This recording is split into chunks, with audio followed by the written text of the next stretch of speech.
The balcony of time. The sun was setting slowly behind the hills, tinting the sky a soft, almost melancholy orange. On the old porch, with its worn wood and dried flowers in the vases, Clara draped her shawl over her shoulders and gazed down the dirt road.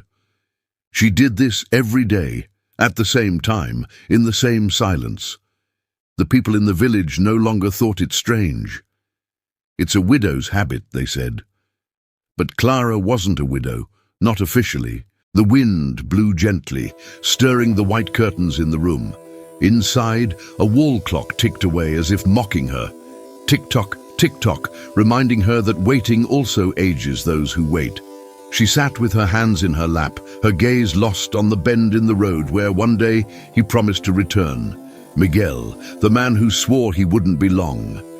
The balcony had been the scene of their last embrace, their last promise, and Clara's last true smile. Neighbors, as they passed by, greeted him kindly, but also with pity, because they knew that that balcony held more than memories. It held the weight of years that never return. One afternoon, a girl from the neighborhood, curious about the old lady who never left there, innocently asked, "Mrs. Clara, why do you always wait here?" Clara smiled, a small, tired smile. "Because sometimes, my daughter, those who go get lost along the way, and we need to leave the light on." The girl didn't understand, but she kept the phrase, because somehow it seemed beautiful. The sky darkened, and Clara stood there, as always, watching the distant lights of the village light up one by one, like small promises that endured the night. A promise. Those were simple times. Before life tore them apart, Clara and Miguel lived as if the world were too small for so much love. He was a carpenter, a man with steady hands and a restless heart. She, a teacher at a small rural school, dreamy, patient, and full of faith in the little things. The smell of coffee, the sound of rain, the sound of his footsteps climbing the wooden stairs. Their love began on a rainy afternoon when Miguel came into school just to fix a broken window. But as fate often does, he fixed much more than glass and wood. He fixed the heart of a woman who thought she was past the age of love. The years passed peacefully. Every corner of the house held a piece of their history. The swing he'd made on the porch, the portrait she'd painted, the letters tied together with a ribbon. But peace never lasts when fate has bigger plans. One day Miguel received an offer to work far away, on a large construction site in another city, something that would secure their future together. Clara tried to hide the fear in her eyes, but he could see it. "It'll be quick," he said, taking her hands in his. "Before you know it, I'll be back." "What if time isn't fast?" she asked, almost in a whisper. Miguel smiled. "Then you wait for me, here on the porch. Promise?" She nodded, her tears held back. And it was there, under the sunset and the scent of jasmine flowers, that the promise that would guide the rest of her life was born. He left the next day, unhurriedly, but with hope, leaving behind the woman who loved him and the balcony that would be his silent altar. In the first few months, the letters came frequently, then they became rarer, and finally, they stopped. Clara waited. Waited for news, waited for a sign, waited for love, even when the whole world told her to give up. But she didn't give up, because deep down, I knew that some promises are made with the soul, and time doesn't erase those. The silence of the years. The days began to blur into the seasons. Springs came, bloomed and left, but Miguel didn't come back. The balcony, once a place of laughter and conversation at dusk, became Clara's refuge, the space where she conversed with the wind and her memories. At first, the neighbors tried to cheer her up. "He must have found another job. He'll be back soon, Mrs. Clara." But the months turned into years, and the tone of his words changed. Now they said, poor woman. She's still waiting. She heard everything, but didn't respond. Because for her, waiting was more than believing. It was staying alive. Every year she painted the porch again. I changed the flowers, polished the old wooden bench, cleaned the banister. It was as if, with every gesture, he was trying to preserve the place where love still lived. Inside the house, time also left its mark. The photographs yellowed, the clock sometimes stopped, and the old radio malfunctioned. But Clara wouldn't let the silence prevail. She spoke to Miguel every night, as if he were right there beside her. "It rained today, my love. The rose bushes are beautiful," she said, adjusting her shawl over her shoulders. "Do you remember you promised to return before the harvest? Well, it's been 30 harvests since then, and I'm still here." Some would say she had gone mad. But the mad ones sometimes are just the ones who love beyond time. One morning, Clara found a forgotten box in the attic. Inside was a stack of old letters tied with string. They were from Miguel, letters she had never received. Her heart pounded, her hands trembled as she untied the knot. In the first letter he said, "My Clara, the work will take longer than I thought, but I think about you every day. When the wind blows hard, I remember your scent, and I feel that you are still waiting for me." She cried. She cried like she hadn't cried in a long time. The following letters told of the progress of the work, her plans, and her desire to return soon. But in the last one, the handwriting was already shaky.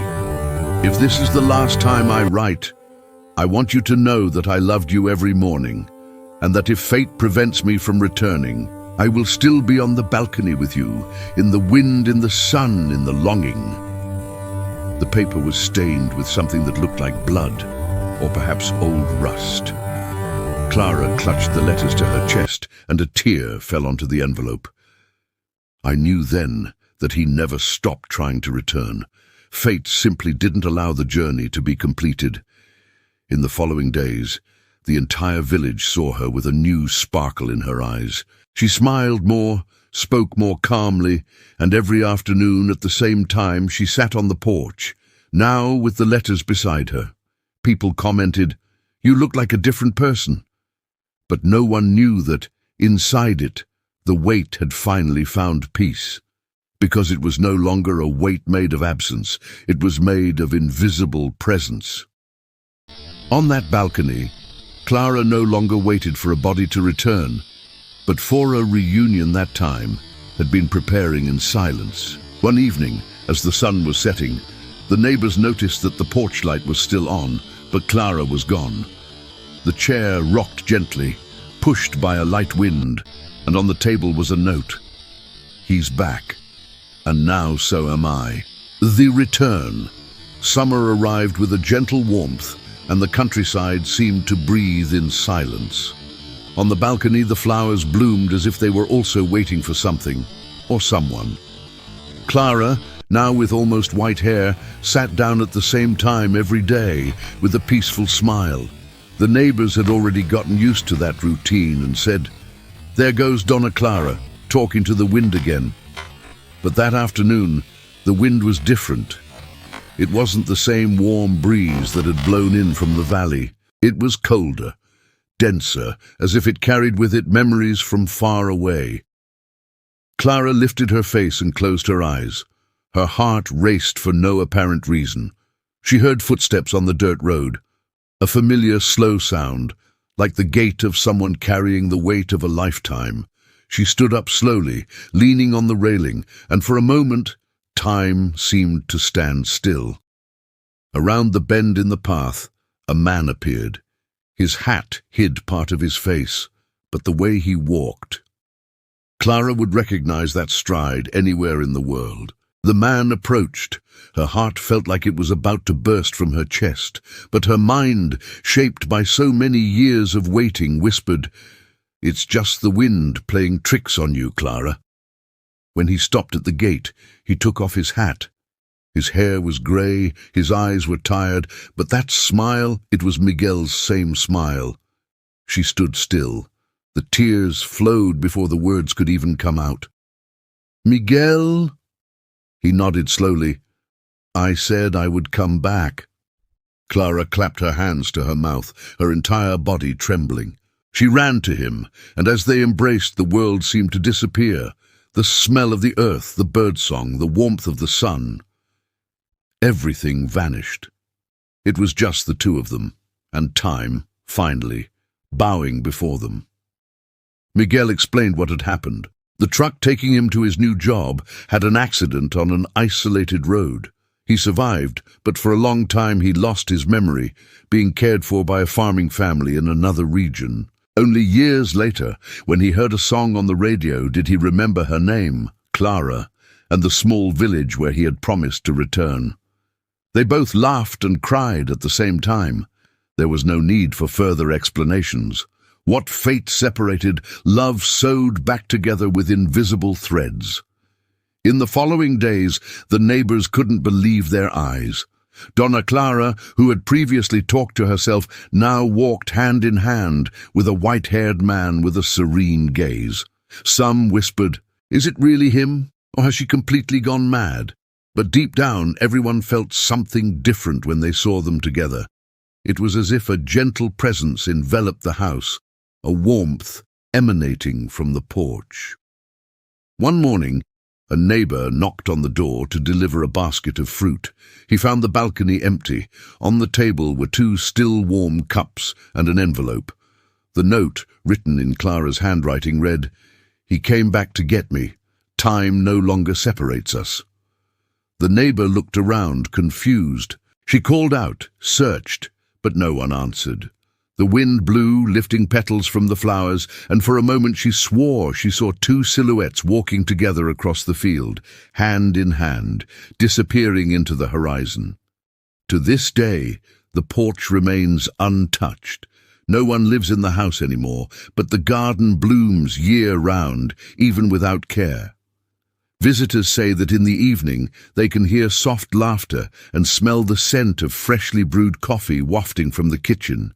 And whoever passes by the road at night sometimes sees a light on the porch. They say it's Clara and Miguel, drinking coffee and remembering the time when love overcame distance. Because after all, love doesn't leave. It just changes places. The track. A few months after Clara and Miguel's disappearance, the village seemed to have changed its tone. That once silent street, where the wind whistled alone, now had a different air. Lighter, almost serene. Their garden was still in bloom, even though there was no one to water it. And every morning, promptly at 6, someone swore they heard the rocking chair on the porch creak. People were talking on street corners, in the grocery store, in the little cafe in the square. That's not normal. Maybe someone moved there without us noticing. Or maybe they never left, but no one had the courage to enter the house. Until one day, Eleanor, a middle-aged woman who lived next door, decided to do so. She had always been fond of Clara, who used to give her cakes and flowers from the garden. He missed the conversations at the fence, the laughter and advice Clara offered, as if offering shelter. He picked up a basket of apples and crossed the iron gate. The soft creak seemed to greet her. The porch was clean, the floor swept, and the air carried the scent of fresh coffee. Eleanor stopped, her heart racing. Everything was as if Clara still lived there. On the table lay the same envelope the neighbors had found months ago, but now beside it was something new, a small golden key and a blue ribbon. Curious, Eleanor picked up the key. It was engraved with the name Miguel. She entered the house, slowly pushing open the door. The air was warm, and light streamed in through the cracks in the windows. The pictures still hung on the wall, and on the sideboard were 2 clean cups, as if recently used. Walking into the bedroom, he found an antique trunk at the foot of the bed. The golden key fit perfectly into the lock. Inside the trunk was a patchwork quilt. Each piece of fabric was embroidered with something, a date, a word, a small design. Eleanor ran her fingers over the seams and realized that each stitch told a part of Clara and Miguel's story. In the center of the quilt, in hand-embroidered letters, it read, "Love waits but does not stop. The tears came without warning. That woman, who had always believed it was too late to start over, felt a gentle strength within her, as if Clara were speaking to her through the fabric. Over the next few days, Eleanor began visiting the porch every afternoon. He talked to the wind, watered the flowers, and left coffee on the table. He never saw anyone come or go, but the coffee always came out cold in the morning, as if it had been drunk during the night. What began as curiosity became a ritual, and the more time she spent there, the more she felt their presence. One night, sitting alone, she heard light footsteps behind her. She turned, and for a moment she swore she saw a female silhouette standing on the railing, gazing into the distance. The dress swayed in the wind, and the face, though indistinct, seemed to be smiling. Eleanor wasn't startled. She smiled back, because she understood. In that moment he understood that Clara and Miguel's love had not ended. It had simply become something that time could not touch. And he felt, perhaps for the first time in many years, a new hope growing within his chest. The next day she hung a small wooden sign, made with her own hands, at the entrance of the house. In it he wrote, "Balcony of Eternal Love." From then on, visitors began to appear. People from neighboring villages, distant cities, and all over, drawn by stories that spread by word of mouth. They said the place brought luck, healing, or reconciliation. Many left letters, old rings, portraits, and notes with the names of those who had passed away. And everyone, without exception, left the place a different person. Some claimed to have felt a light breeze scented with lavender. Others swore they heard laughter mixed with the sound of the wind. But no one could explain why the flowers in the garden never wilted. For Eleanor, none of this needed explaining. She knew that somewhere Clara and Miguel were together, perhaps laughing at the curiosity of the living. And sometimes on Sunday afternoons she found herself muttering to herself, "I think they would like the balcony to remain open." That's how, without realizing it, she became the guardian of that love, not as someone who watches, but as someone who continues the story. Because love, when it is true, always leaves a clue, even if it's just the scent of someone who's no longer there. The twist: time passed, but Clara and Miguel's house never stopped being visited. The villagers said there was something magical there, a peace no other house possessed. Eleanor, now more serene, tended the garden with care. She watered the flowers, kept the gate unlocked, and chatted with visitors as if speaking on behalf of the former owners. One morning, while sweeping the porch, he heard a hollow sound coming from the floorboards. The same floor she walked on every day, always firm, now seemed to hide something. He knelt, ran his hand over the boards, and noticed one of them slightly loose. He pulled it carefully. Beneath the floorboards was a small wooden box wrapped in an embroidered handkerchief. Inside was a yellowed envelope and an antique silver medallion. Eleanor's heart raced. She opened the envelope with trembling hands. Inside was a letter in Clara's delicate handwriting. "If you're reading this, it's because our house has decided to trust you. Miguel always said that love doesn't need to be seen to be felt. And I, who waited for him until the end, discovered that waiting is just another way of loving." Eleanor took a deep breath and continued reading. "Keep this medallion. Inside it is something that belongs to our love, but that no longer belongs to us. Perhaps fate wants someone to begin again what we have closed. Love does not die, my friend. It changes its face." The locket had a small clasp. Eleanor opened it slowly. Inside was a faded photograph of a baby, and on the back, written in faded ink, "Our son, 1961. Eleanor gasped. Clara and Miguel had a child. No one in the village had ever known. She stood up, looked around, and felt the weight of the revelation. The air seemed thicker, time slower. It was as if the balcony itself was waiting to see what she would do next. He returned to the letter. "When Miguel left for work, I was pregnant. He never knew. I thought I'd tell him when I got back, but time took him before I could. Our son was adopted by a family in the big city. I never looked for him. I wanted to believe that wherever he was, he would be loved." Eleanor pressed the paper to her chest. Silent tears streamed down her face. This woman, who for years had been thought to be insane, had actually carried two weights, one for the man she loved and the other for the son she couldn't raise. In the following days, the discovery became a secret kept close to Eleanor's heart. But fate seemed impatient. One afternoon, a car pulled up in front of the gate. A tall, grey-haired man came down and stared at the house. "Excuse me," he said, coming closer. "I heard that a woman named Clara lived here." Eleanor felt a shiver. She asked his name. "Henry Davis. My adoptive mother told me before she passed away that I was found as a baby, left on the doorstep of an old house, with a note signed by C and M. It sounds crazy, but I think it was here. The silence that fell between the two was too deep for words." Eleanor reached into her pocket, where she still kept the locket. He opened it before him. He showed him the photograph. Henry brought his hands to his mouth. Tears came without warning. "It's the same scarf, the same symbol in the corner of the photo." Eleanor could hardly believe it. "Clara left this for you, Henry. For me. She knew that one day someone would come." The man knelt down, touching the floor of the porch with respect. "So that's why," he murmured, "that's why I've dreamed of this place since I was a child. I always dreamed of a woman in a white dress waving from the balcony." Eleanor smiled, crying along. "I think you found your way back, Henry. From that day forward, he took care of the house, not as a visitor, but as someone rediscovering his roots. He repaired the windows, repainted the walls, and hung in the living room the old photograph of Clara and Miguel that Eleanor had found among the letters.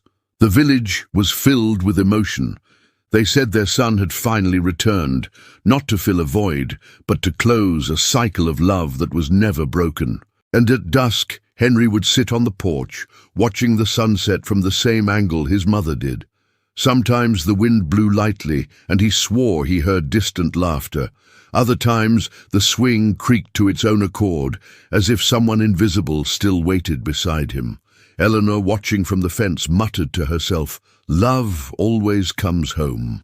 The secret days turned into weeks, and Henry tended the house like someone protecting a sanctuary. The porch continued to glow in the twilight, bathed in the last trace of sunlight that seemed to want to kiss the railing.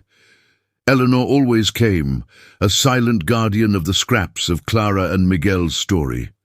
She sensed something still hovering between those ancient boards, something unspoken.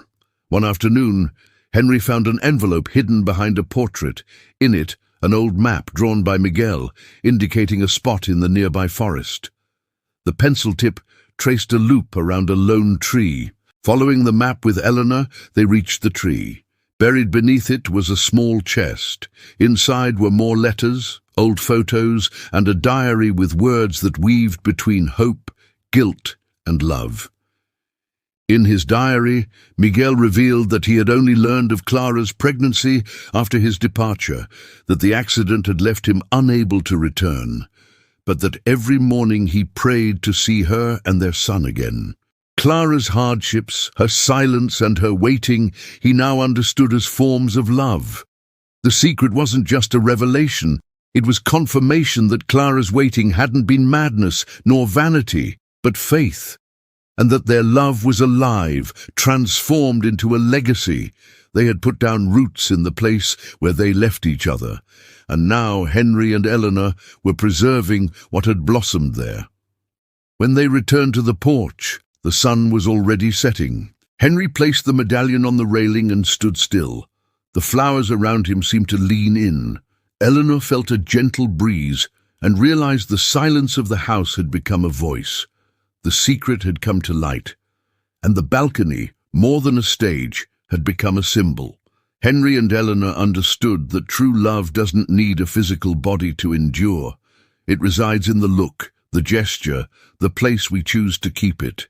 And on that balcony, Clara and Miguel's love continued to invite anyone who would believe that fidelity, patience, and hope are forces that conquer time. The late afternoon light illuminated the porch with a warm glow that seemed to whisper promises. Henry sat down, pocketed the locket, and closed his eyes. He felt her presence, Clara, and his, Miguel, and for the first time he smiled without longing. Eleanor stood silently beside him, aware that something old had become new. Love had changed form, but it had not died. And together they looked down the dirt road, knowing that every step taken, every weight kept, had brought them here. And now it was time to honor what life had taken so long to reveal. Have you ever experienced something similar? Waiting for someone or something without seeing an immediate return? Tell us in the comments. Thanks for watching. Subscribe to the channel and share this video with your friends.